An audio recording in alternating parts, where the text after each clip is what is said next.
Hello friends, तो ये है वेस्टवर्ल्ड सीरीज का 7th पार्ट। इसके पहले के पार्ट्स भी आप हमारे चैनल पर जाकर देख सकते हैं। तो सपोर्ट करने के लिए प्लीज हमारे चैनल को सब्सक्राइब करें और कमेंट करके हमें बताएं कि आपको ये सीरीज कैसी लगी। तो चलिए शुरू करते हैं। तो लास्ट पार्ट में हमने देखा कि जैंग और उसके साथी बाजी से मिलने पिग सिटी में आते हैं। वहाँ उन्हें पता चलता है कि बाजी के भाई योंगली ने उसकी वाइफ को कैद कर रखा है और वो लोग उसकी मदद करने कैसल में आते हैं, जहाँ योंगली के सैनिक उन पर हमला कर देते हैं। तभी योंगली खुद वहाँ आता है और बाजी उससे हमला रोकने को कहता है। पता चलता है कि बाजी और योंगली के बीच एक सौदा हुआ था और सूत्रा को यहाँ लाने के बदले योंगली उसकी वाइफ को आजाद करने वाला था।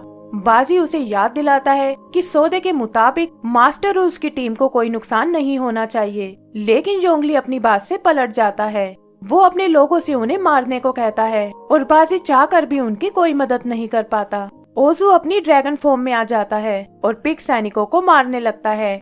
ये देखकर योंगली खुद उसे रोकने आता है और बाजी के आयरन रेक से उस पर हमला करने लगता है। बाजी भी जानता है कि ओजू आयरन रैक के सामने नहीं टिक पाएगा, क्योंकि ये आम हथियारों से कहीं ज्यादा पावरफुल है।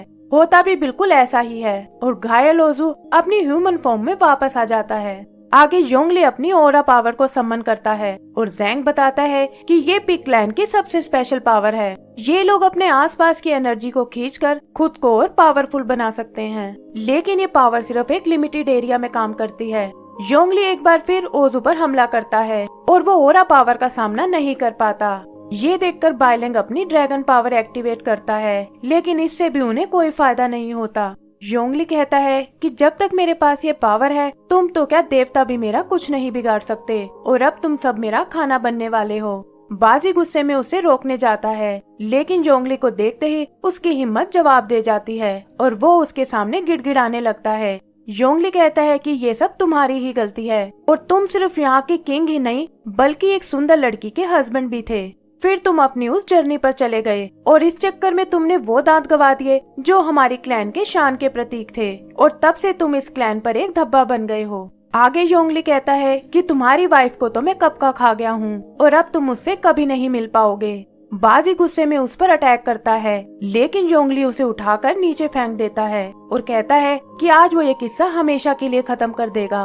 फिर वो उसी के हथियार से उस पर हमला करता है, लेकिन एंड टाइम पर जैंग बीच में आ जाता है। वो बाजी को खुद पर भरोसा रखने को कहता है, लेकिन देखता है कि वो पूरी तरह से टूट चुका है।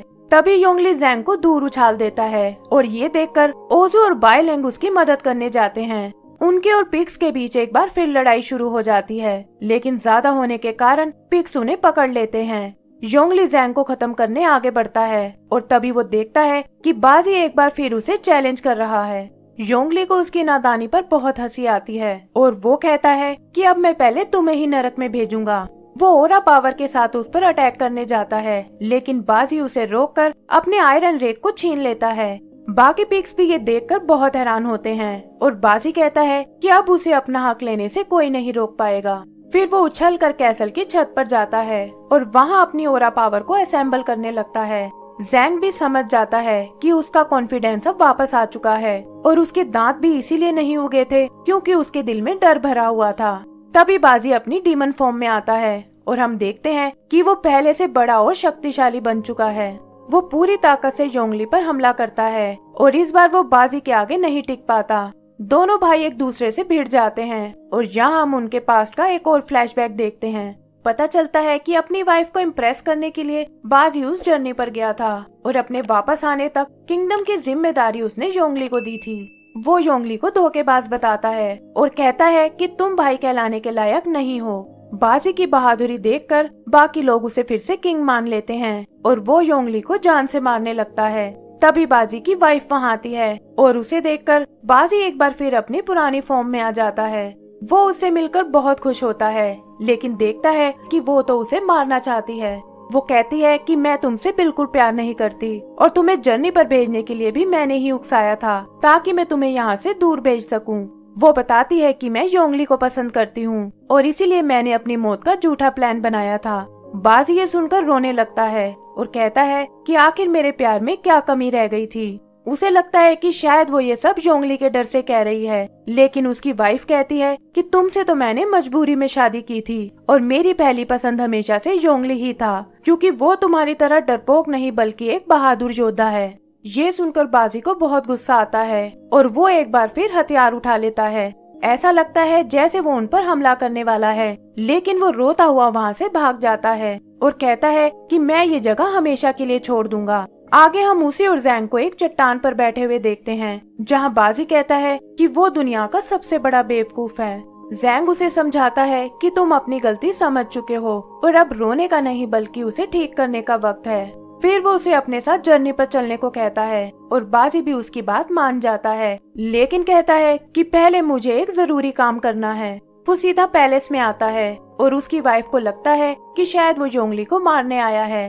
तब बाजी बताता है कि वो तो यहाँ बस उन्हें गुड बाय बोलने आया है और इसके बाद हमेशा के लिए जैंग के साथ चला जाएगा। वो उन दोनों को खुश रहने को कहता है और फिर अलविदा बोलकर वहाँ से निकल जाता है। जोंगली को यकीन नहीं होता कि वो इतनी आसानी से चला जाएगा, लेकिन उसकी वाइफ कहती है कि शायद उसे अपनी लाइफ का मकसद मिल गया है। आगे के सीन में हम डाई शीटियान को देखते हैं, जो रू लाई के वापस आने से बहुत परेशान है और एक फ्लैशबैक से हमें उनकी स्टोरी पता चलती है। ये बात 16 साल पहले की है, जब डाई शीटियान ने सूत्रा को हासिल कर लिया था और अपने पैलेस में बने एक चक्र से उसकी एनर्जी को ड्रेन कर रहा था। तभी रू लाई वहाँ आता है और देखता है कि सूत्रा की एनर्जी खत्म होने वाली है।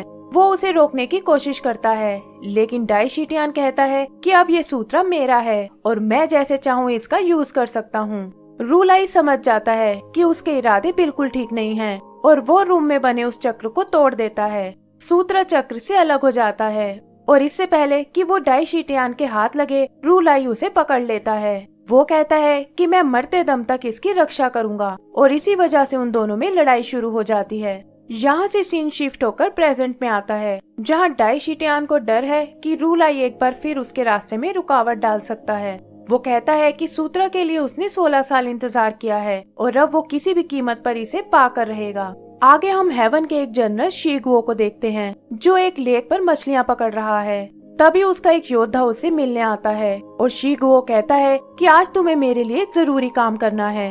वो उसे जैंग को मारने का हुक्म देता है और पता चलता है कि ये योद्धा और कोई नहीं बल्कि जैंग का पुराना साथी सैंडी है। इधर हम जैंग और उसकी टीम को देखते हैं, जो बाजी के वापस आने का वेट कर रहे हैं। ओजू को लगता है कि शायद वो हमारे साथ नहीं आना चाहता, लेकिन जैंग उन्हें कुछ देर और इंतजार करने को कहता है। तभी वो लोग बाजी को आते हुए देखते हैं और वो बताता है कि मैं अपनी जर्नी के लिए पैकिंग करने लग गया था। आगे वो लोग एक जगह आराम करने रुकते हैं और वादे के अनुसार जैंग बाइलेंग को ट्रेनिंग देने लगता है। वो उसे एक स्पिरिट बर्ड को पकड़ने को कहता है, लेकिन बाइलेंग के बहुत कोशिश करने पर भी वो उसके हाथ में नहीं आती। तब जैंग बताता है कि इसके लिए तुम्हें अपने हार्ट और माइंड को बैलेंस करना होगा और ये तुम्हारी वुल्फ और ड्रैगन पावर को कंट्रोल करने में भी मदद करेगी। जैंग ओजू को भी उसे ट्रेन करने को कहता है और बताता है कि बाइलेंग के अंदर शाओ की ड्रैगन पावर है। ये सुनकर ओजू चौंक जाता है और बाइलेंग पूछता है कि क्या आप शाओ को जानते हो। ओजू उसे मना कर देता है, लेकिन ऐसा लगता है जैसे वो शाओ और उसकी फैमिली को जानता है।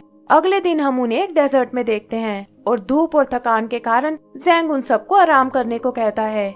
यहाँ पानी के पीछे बाजी और बाइलेंग आपस में लड़ने लगते हैं और मौका देखकर ओजू उनका सारा पानी पी जाता है। फिर वो उनके लिए और पानी ढूंढने जाता है और जैंग बताता है कि वो एक सी ड्रैगन है और इसीलिए पानी को कहीं से भी स्मेल कर सकता है। ओजू को पास ही पानी के होने का एहसास होता है और वो बाकी सबको अपने पीछे आने को कहता है। काफी देर घूमने पर भी उन्हें कहीं पानी नहीं मिलता और जैंग नोटिस करता है कि वो लोग गोल गोल घूम रहे हैं, क्योंकि ये वही जगह है जहाँ वो पहली बार आराम करने रुके थे।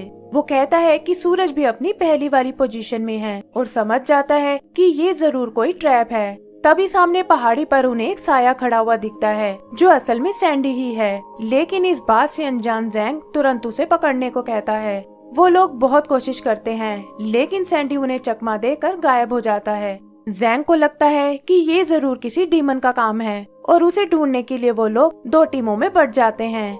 यहीं हम सैंडी को देखते हैं, जो शायद इसी मौके की तलाश में था और इसी के साथ हमारा ये पार्ट भी खत्म हो जाता है। तो दोस्तों, इसका अगला पार्ट देखने के लिए प्लीज हमारे चैनल को सब्सक्राइब करें और बेल आइकन दबाना ना भूलें। Thank you.